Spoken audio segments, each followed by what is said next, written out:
it is my immense honor to introduce my absolute incredible colleague and champion and fighter, Zohran Mamdani.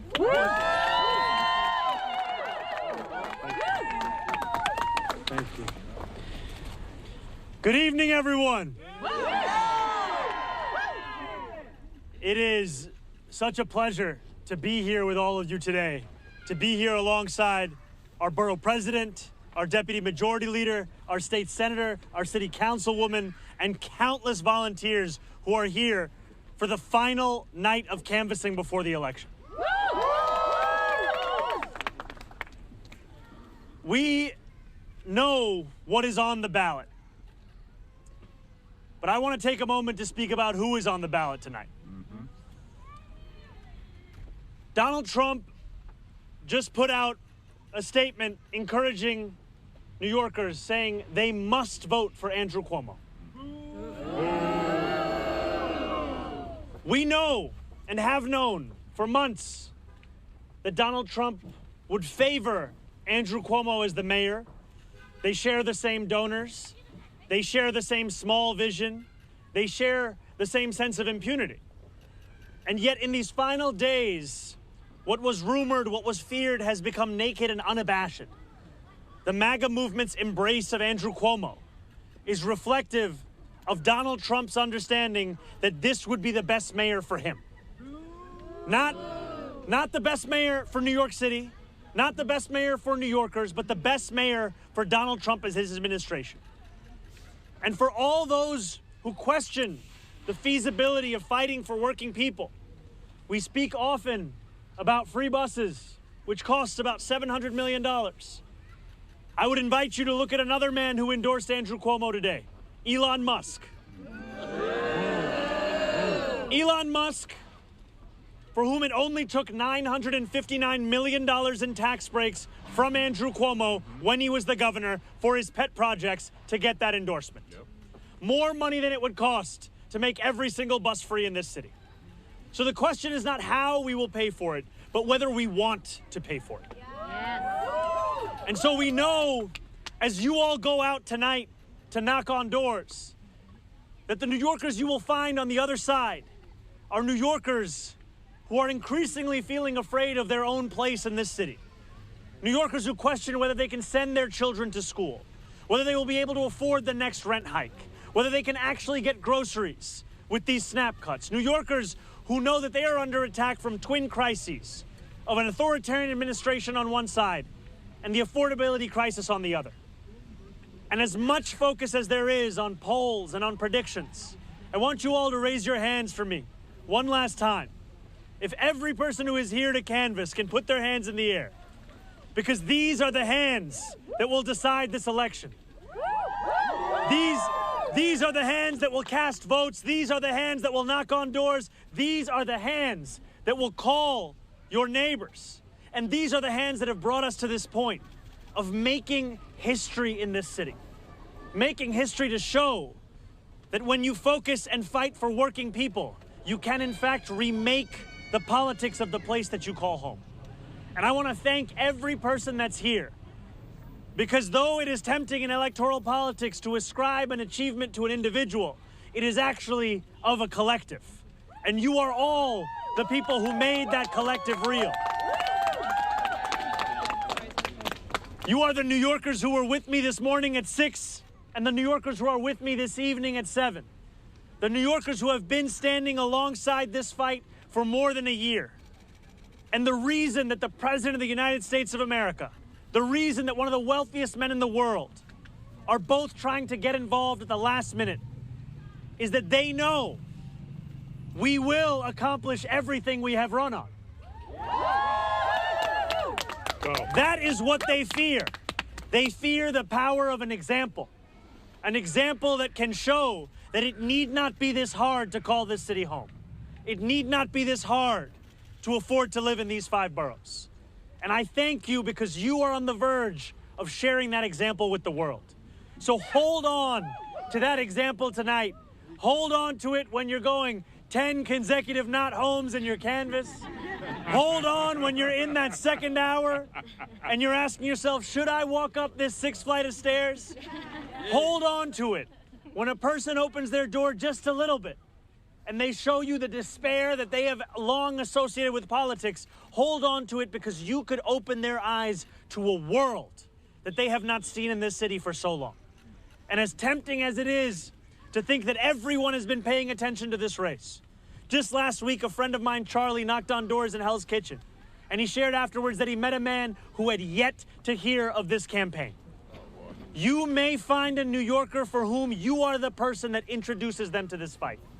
And that is why more important than me is you. You are the people who are bringing this fight to the doorsteps of New Yorkers. I will never be able to thank you enough for the privilege of being a part of this movement. And now, with close to just 24 hours until the polls close, let us leave everything out there on the field, my friends. Let us do it together. Let us work so hard this evening and tomorrow that we never have to ask ourselves the question, what if? Let that never be the words that leave our mouth, and let us instead breathe in the victory that each and every one of you have brought forth in this city. Thank you so much. We're going to take a few questions. Turn yourself a little bit this way. Zohran, what would your victory say to Donald Trump and to members of your own party who fear that your politics will harm the party in 26 and 28? Down in front. Can you stand in front of the mics, please? Everybody, yes. How are we all doing? Yeah. Better? Okay. This way. Don't worry, guys. It's the last night.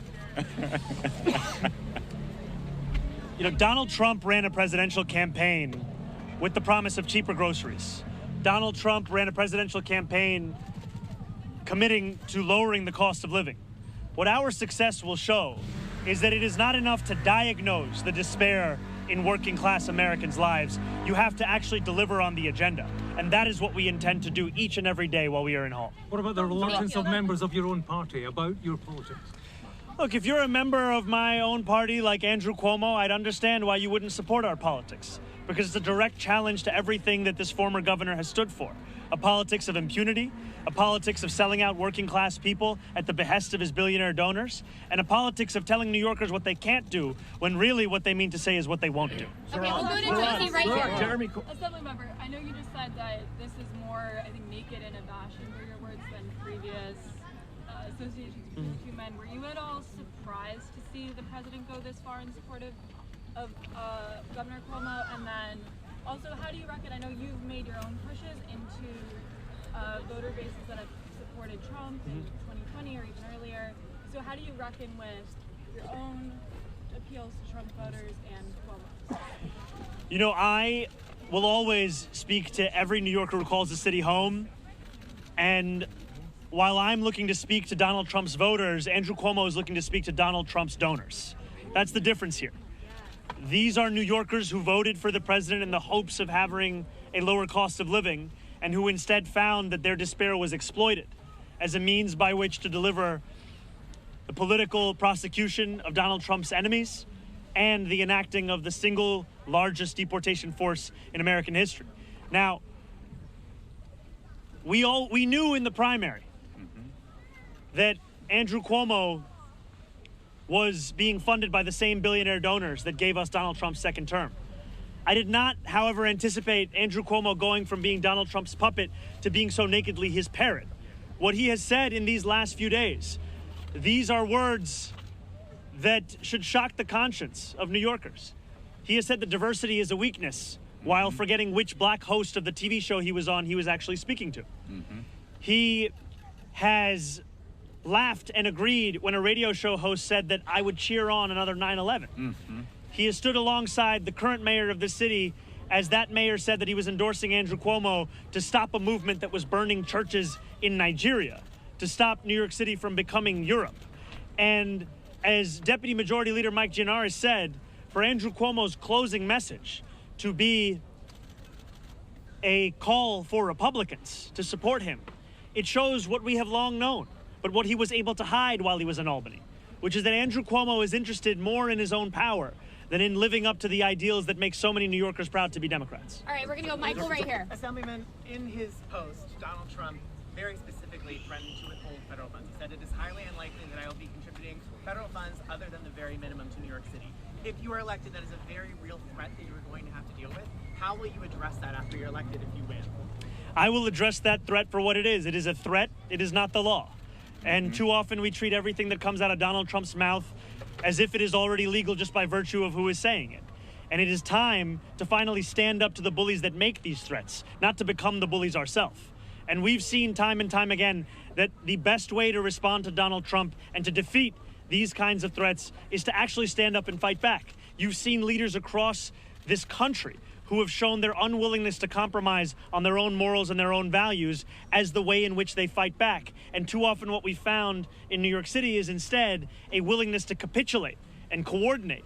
And all of this with the most collaborative mayor you could find for Donald Trump in New York City. Still, the Trump administration was detaining New Yorkers as young as 6. Sure. Still, the Trump administration was cutting funding from our schools. Still, the Trump administration was taking $80 million out of our city's budget, and still the Trump administration was threatening $18 billion in cuts for infrastructure projects. My point here is that even with that collaboration, the threats continue. And so it teaches us all that it's time to actually stand up and name this authoritarian crisis for what it is, and to speak about this funding as not something that Donald Trump is giving us here in New York City. This is something that we are, in fact, owed in New York City. Thank you guys so much. Thank you guys. All right, we're going. Phone banking for you today. Do you have any concerns?